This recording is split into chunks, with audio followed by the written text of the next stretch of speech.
Vous êtes sur Info Live TV, merci de nous retrouver pour ce flash d'information.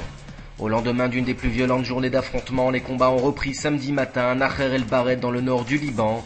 L'armée qui hier a resserré son étau autour du camp de réfugiés palestiniens a repris son pilonnage intensif avant d'entamer une incursion risquée au cœur du camp. Le bilan de ces combats est à ce jour de 83 morts, 38 soldats libanais et 33 terroristes. Le vice-directeur du bureau politique du Hamas à Damas aurait déclaré ce samedi que son mouvement pensait à conclure une trêve d'1 an avec l'État hébreu. Or ce matin, une nouvelle roquette palestinienne s'est abattue sur la localité de Sderot. On ne compte ni blessés ni dégâts. Le porte-parole du djihad islamique pour le sud de la bande de Gaza, Fatih Abu Mustafa, a été tué tôt samedi par un missile israélien alors qu'il se déplaçait à moto à Khan Younes dans la bande de Gaza.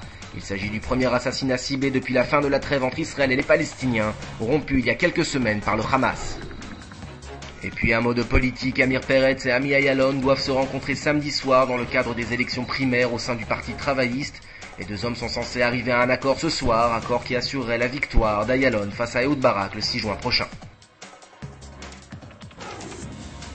Tennis, Roland Garros réussit bien notre Shachar Per. Elle a eu raison aujourd'hui de son adversaire slovène Sabotnik en 3-7. Per accède pour la première fois de sa carrière ainsi au 8e de finale du tournoi parisien. Et puis un mot de football avant de refermer cette édition. La formation nationale israélienne rencontre ce soir la formation macédonienne dans le cadre des qualifications pour l'Euro 2008. Bonne chance à nos joueurs.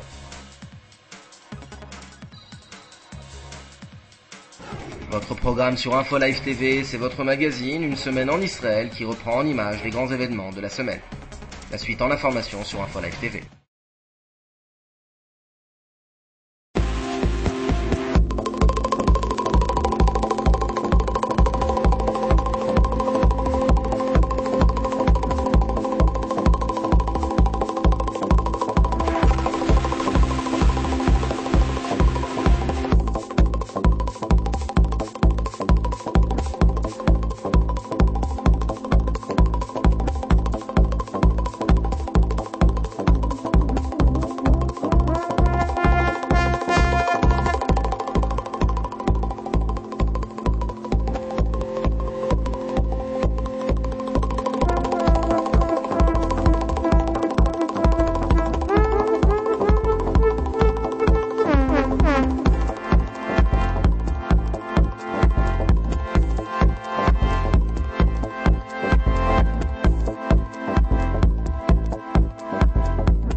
Aujourd'hui, le monde entier parle d'Israël.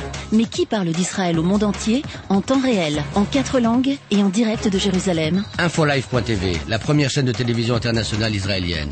24 heures sur 24, 7 jours sur 7, suivez de l'intérieur l'actualité d'Israël et du Moyen-Orient. Des reportages, des interviews, un grand journal et des flash infos en images dès que l'actualité l'exige. Infolive.tv, votre regard direct et vrai sur l'actualité d'Israël. Retrouvez Infolive sur internet www.infolive.tv.